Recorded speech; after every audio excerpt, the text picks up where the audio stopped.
Like, you're gonna be okay. There's nothing wrong with whatever you're going through. And I know it really sucks, like, if you do that. But again, you can take control of your life and you can do like what's right for you, and you can work things out the best that you can. There's nothing wrong and there will be nothing wrong. Okay, so maybe sabotaging for a reason. You really have to like look into it and figure out why.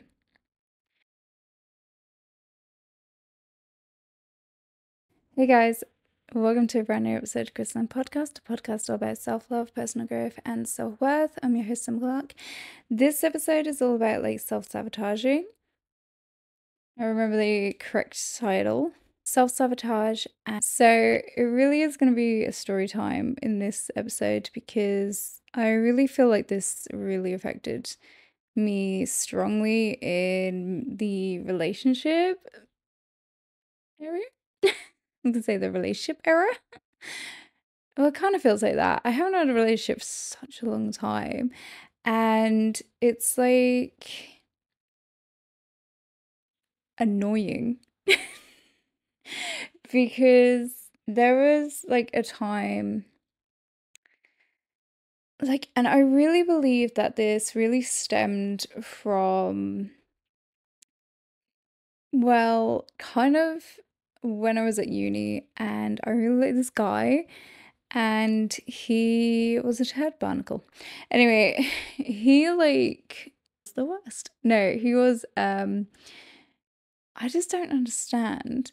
And I really shouldn't have taken it personally because, you know, whatever. And I feel like I had everything like in place. Like I dropped out of like what? I almost dropped out of uni for this guy. Like no.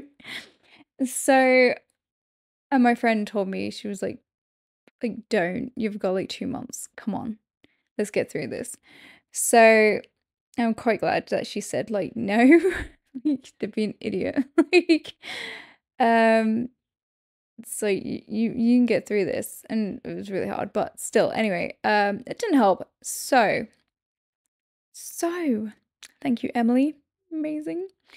I think I don't know, she probably doesn't hold the record for like, I think she is like one of the fastest female ocean swimmers or something to swim something.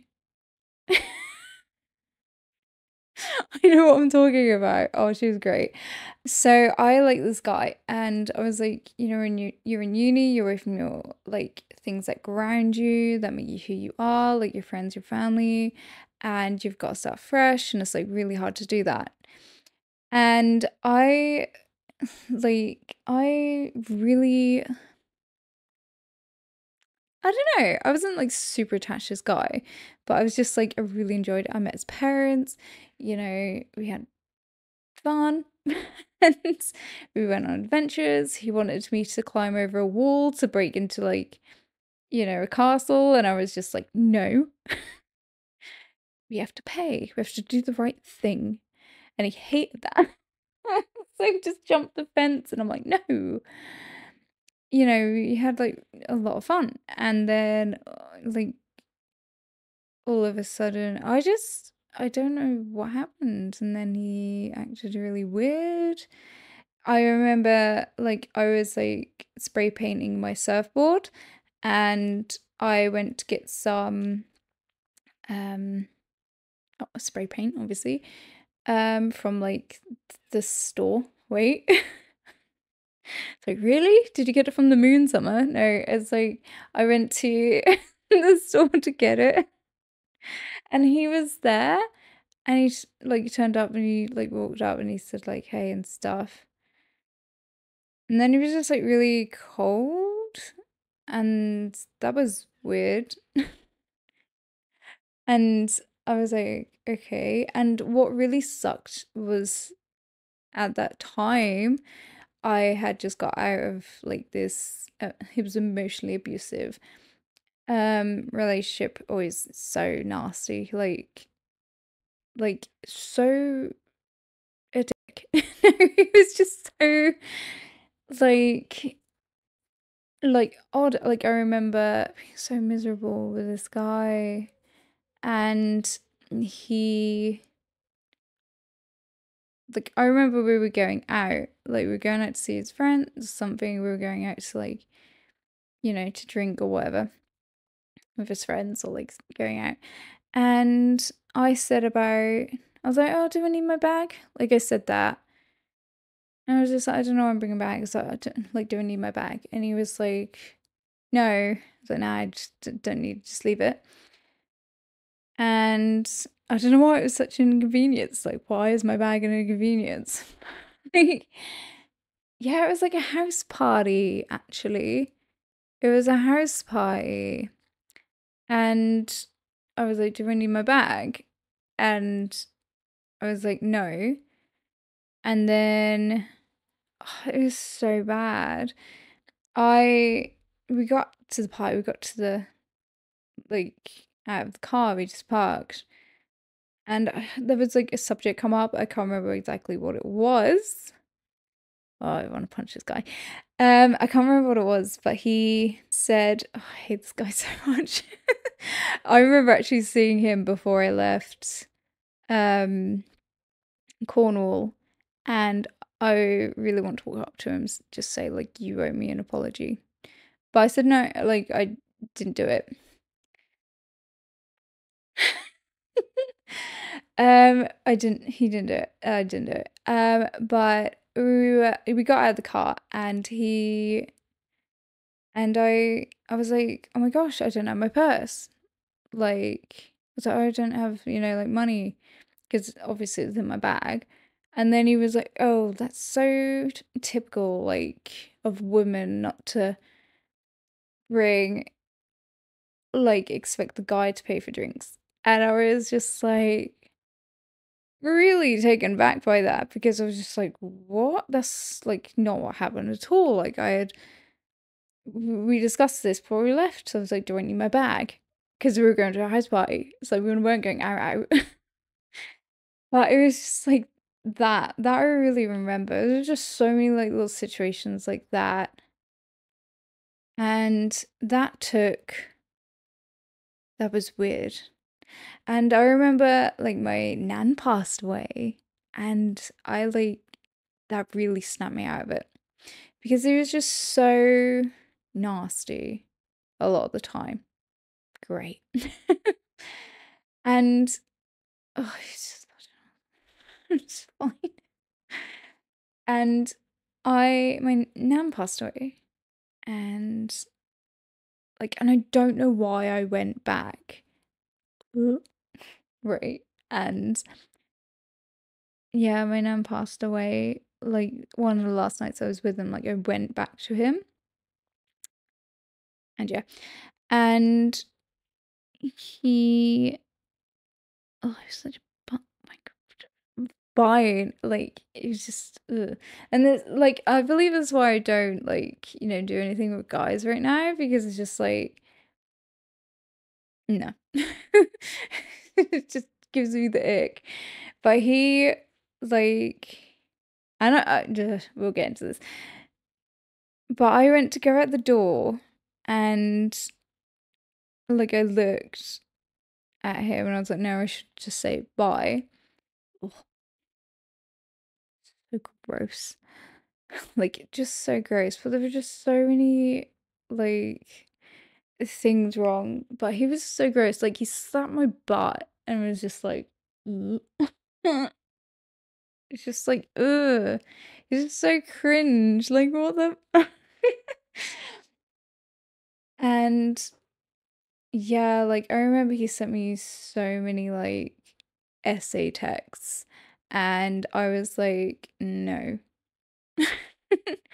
I just ignored them. I was just like, not worth my time. The worst, like jerk. But it did like it was my nan passing away that got me out of that, because I remembered their relationship, like my nan and my granddad's relationship, and it was just so like beautiful. And I was like, I want that. Like, I want that. That's like what I want. Please. but their story is like different because I mean it was a different time, so like they had to be married like that. They met and like 2 months later they got married, and I guess it's because that was the way it was at the time. Because it's like basically if you kissed someone you'd have to marry them kind of thing, or like have sex with them, you'd it's like you have to get married. So, so it's like okay. But you know, they lasted until their death. Like they had their golden anniversary and stuff, and like really beautiful stuff. And you know, like I inspired to that because I was like, okay, that's like what I want. And I don't want to be, you know, messing around with like these losers. But that's when I met the other guy, like, and I was like, you know, I do really like him. And he, what was it? Like, we just worked together and it kind of went from there. And he, like, he was like a kayak surfer and he was actually like a world champion in it. And I'm like, well, it's not really hard because not a lot of people kayak surf, but still. And he actually in England, in Wales, there's like this really, I wouldn't recommend it because they dye their water. There's like a wave place for like surf, like a wave simulator thing in Wales in the UK. And he was moving there. And I think that's why he was just so like, get away from me. But like, I remember when we were in that shop and I was getting my spray paint and like he'd left. And like after he'd left, I turned and I looked into another queue, and there was that guy, the butt slapper guy. And I was like, you know, it's just oh, that's really like awkward. And I really wish like you know, the wave guy would have stayed. So I could have been like, I don't need you. Look at me now, kind of thing. And but he didn't. And yeah, he was gone. And he was with another girl, this butt slapping guy. And he yeah, like I just bought my stuff and I just left. But I remember feeling like that. But then after that, like this guy that I was seeing, he just went really cold.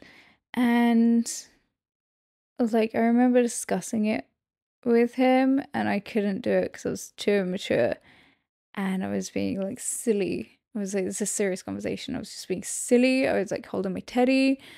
I was super immature. I was just like being really weird. And like he said the words, I think you like me more than I like you. And I was like, that destroyed me. And I've had another guy say that to me. And I'm like, recently, but we're going to get into that. So I, yeah, I was like, wow, that destroyed me. But I think it's because maybe he was too much of a chicken to actually break up with me for real and say like, I guess maybe he was, but like I was like, what? It's so strange. But he what was it? I'm just like remembering the times. It's so funny. Yeah, he left and he said that. And I think I swore of guys after that. Like I really did for like years. It's so strange. Like I swore of guys after that. And yeah. Um it really took someone like special to come in and just be like, you know, you're amazing. And the guy that recently did that, it's like, is it me? Oh my gosh. So, what happened with this guy, like sabotaging relationships? Huzzah. Um, is so fun. Woo, it's my speciality, apparently. So, this guy absolute mess. And I just believe it's because we were just like he was immature on a different level of my maturity, or my immaturity, because I found that actually I was a bit immature as well. With things because, obviously I'm not experienced, so it's like, okay, cool. And then it was just such a mess. Such a mess. Like, he basically was my, what was it? He's my torture per society guy. And it's like, ouch. But that's absolutely fine. That's absolutely fine. Um, it was just such a mess. Such a mess. Like, how do you even, to the point, it's like, and I said this in a podcast episode, didn't get put out, but I found that I may have been self-sabotaging because there was a guy before him that I just like, that could have been normal, like that could have been okay, and I just totally put a bomb. I totally like destroyed it, and and it's like, why? And obviously, like, it's like, oh, it's because I have my issues. It's because I have my issues. And it did happen with this guy. Still upset? For God's sake. No, I might be still upset with this guy. But I really liked him. And that's okay. But it's like, ooh, feelings. Feelings. And it's like, it was a mess. Like, it was such a mess. Like, why was it such a mess? It was so bizarre. So, I don't know where to start. It was just such a mess. I guess from my past, I had absolutely ruined it in ways, but he never gave up. And I thought about this the other day. I was like, you know what? He never gave up, actually. Maybe there were some things that were like not on his level and I expected too much from him, but he never gave up on me. And it was like, until he did. But that's where I think I had to put the work in. And that's why I put the work in, because that's a bird. Okay, she's gone. Okay, so that's why I had to put the work in, because I was sabotaging it, and I liked him so much that I didn't want to ruin anymore. Like, it really just like destroyed everything. And there was a lot of like pessimism, especially coming from him. And I am like the ultimate optimist. And it's like, you're such a bloody Eeyore. Like, you're such an Eeyore. And there just seemed like to be no hope with it. But I realized that I'd self sabotage so much that you know, it was just so upsetting, guys. It was so upsetting. And I actually got like the hypnosis for it. Like, I got the hypnosis and like the neuroplasticity to stop self-sabotaging. And it's like, he's still left. So fine. I'm okay. No, yeah, well, I guess that was his choice. It's probably because he thought that he couldn't give me what I wanted and that he doesn't think he's too good for him. And I'm like, that's not for you to decide. It's like, that's for me to decide. And you know what? All I wanted was like a commitment. All I wanted to be like, oh, you know, not like you're the one. Oh my God. But there was like, all I wanted was like a commitment. And, um, something that I could, you know, be secure in, because I found myself not being secure, and I was just like, the conversation where it's like, what are we? So, but I think that's where there was a lot of miscommunication, because it's like, no, you don't understand. And there's like that thing a lot of people in their 30s go through, where they believe that, they're not successful because they've not had, the baby, the marriage, the kid, the dog. The dog, it's all about the dog. They've not had that. And so therefore it's like failure. And there is like that pressure on us to have that, but it's not true. It's really not real, not at all, like no matter what you believe. And it can really, really affect someone. It can really affect someone. It really did affect me, because I guess I saw him like that. I guess I saw him like, he potentially could be that person. And I guess like, he wasn't ready. But like like I found myself at such a good point that I wasn't sabotaging, I wasn't, causing trouble like I had been before, like being dramatic about things. Um, because like pushing him away with things, and I don't know, pushing him away and just making a big deal about things. But there was a lot of things like he'd lied to me, like, and that made me insecure to the point where I was just like, and it's like my friend didn't help when she was planting like seeds of doubt and saying like, because he got ill. And he got ill, and I'm like, I'm not surprised you get ill, because you do that, son, and you get ill. Son. What? And you get ill. Not mentioning what he did, but it would probably get me demonetized. So like, and my friend was like, "Are you sure he's ill?" And I'm like, "Why would you do that? That's really toxic. Like, why would you say things like that? That's really bad."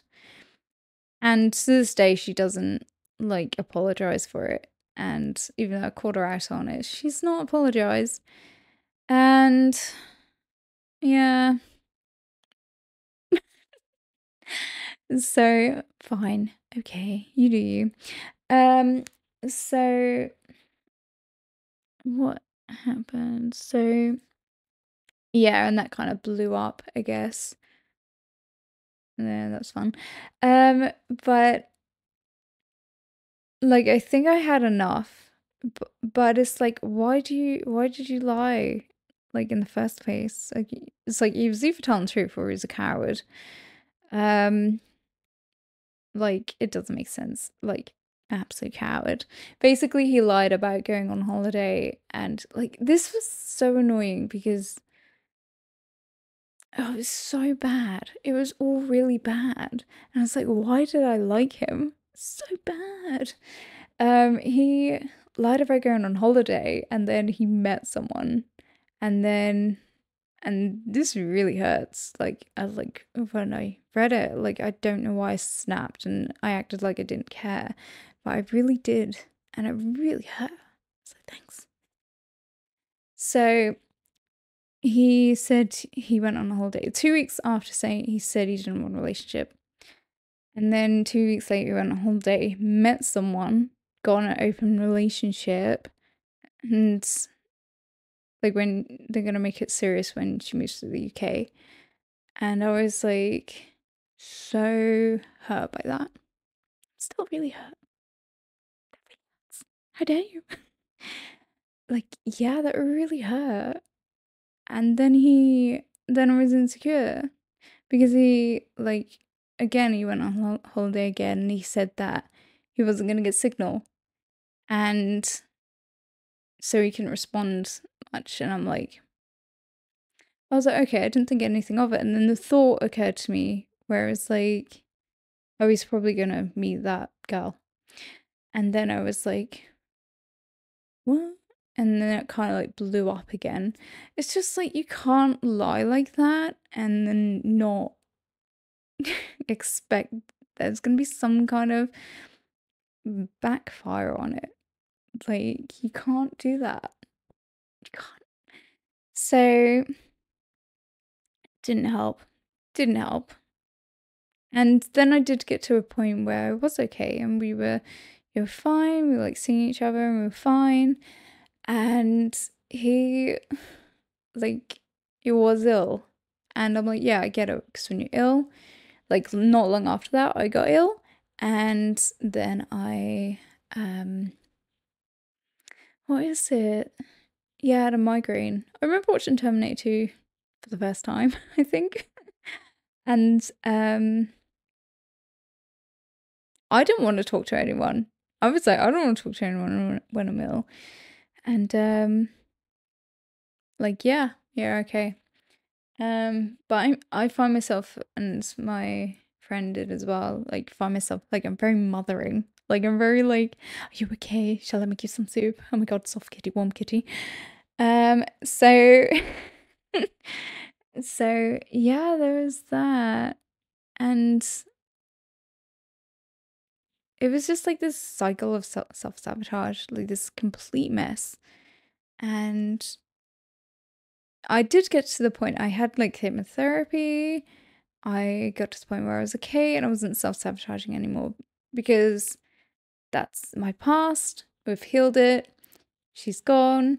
Let's go. Let's be mature. Let's, get on. And we got on really well, but then there was just this miscommunication. And the idea of like being that subliminal messaging when you're in your 30s, like I'll link like what Emma Watson said, and it's so important. And yeah, it really does suck. Like it really does suck. But I don't know if I could be with a moron. So yeah, I mean, sure. But that like really hurt. And we've kind of like, I don't know, like just I don't know what to do with that except like move on as much as I can. Um and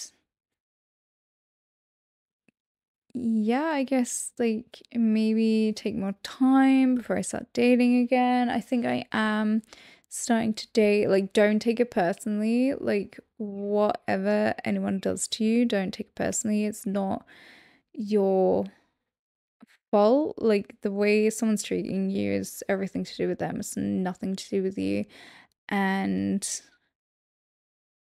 gosh, like, talking today, I realized how much I have been hurt. And I realized how much he probably doesn't deserve me, and he's probably correct in that. But I always say that, he said that I can do better. And I'm like, no, you can do better. And it's not anything against me because I don't believe that I think I'm perfect. I mean that in a way that you could do better for me. Like, you could do better for me. It's like, you need to go away and you need to sort it out. You need to mature. You need to, do better for me. And then maybe we'll have a chance. I don't know.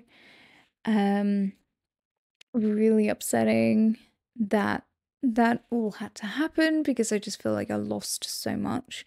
Like, this year started with loss, and it's been loss. And it really sucked.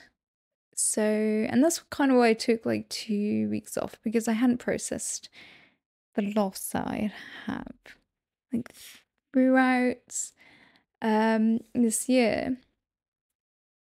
And that's why, yeah, I took the 2 weeks, because I experienced another loss. And I said it with like my parents. I was just like, I stood up and I like had vomited like how I felt. And, you know, that's a strange coping mechanism, but like I said, I'm proud and stuff. So it really is hard to like deal with it. And like, I guess the best thing is to just like have fun, move on.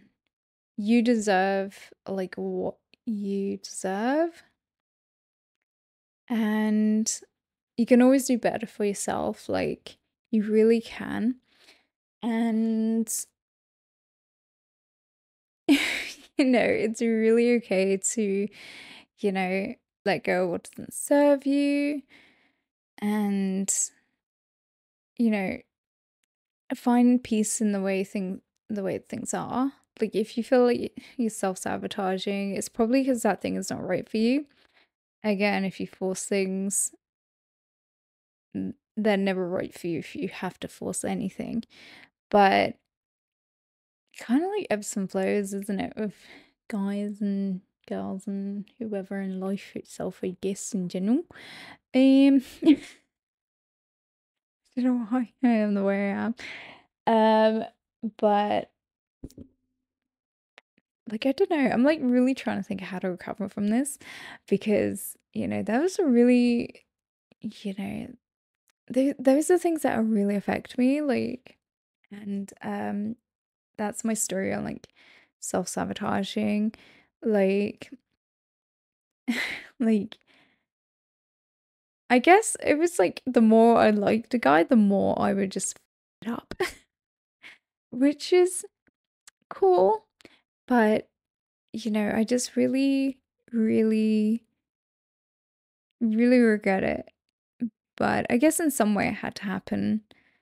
Um, Not the best result because it's like it's just such a loss. There's so much missed opportunity there. There's like a lot of things that could have really worked in aid of each other, like benefit each other greatly.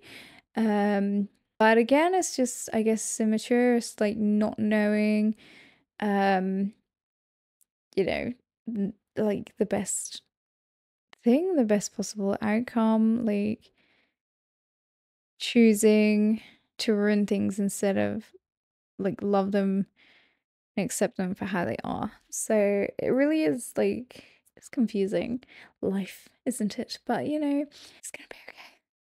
We're gonna be okay. Like you're gonna be okay. There's nothing wrong with whatever you're going through. And I know it really sucks like if you do that. But again, you can take control of your life and you can do like what's right for you and you can work things out the best that you can. There's nothing wrong and there will be nothing wrong.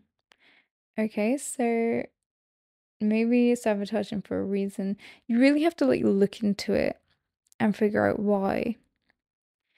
And I do believe from that kayak loser leaving me, it set like a chain reactions. Like those two things set a chain reactions off because my past relationships before that were fine. Like I even got emotionally abused and then I was, so by that butt guy and then from moving on to that kayak guy, I like really liked him. Like I think I just sunk my claws in a little bit too deep because it was just like a safety from what I experienced. And then sucks. It's like a safety and then from the other guy. And then he was like, he just rejected me. And I was like, I was so done. I was like, I'm not dating anyone else. So it was really hard for like me to let anyone in my life that, that, I could have liked. So I think that's it for this episode of the podcast. It got real deep, real emotional. So thank you so much for listening. I've been your host, Summer Clark. And this has been the Kiss podcast. I just want to mention actually quick that I do have a book out, and there's a website coming up soon, and there's an app that you guys can join for free, and there's going to be like free workshops on there for you guys. So please join, and I really hope to see you soon. So I've been your host, Sam Clark, and this has been the Chris podcast.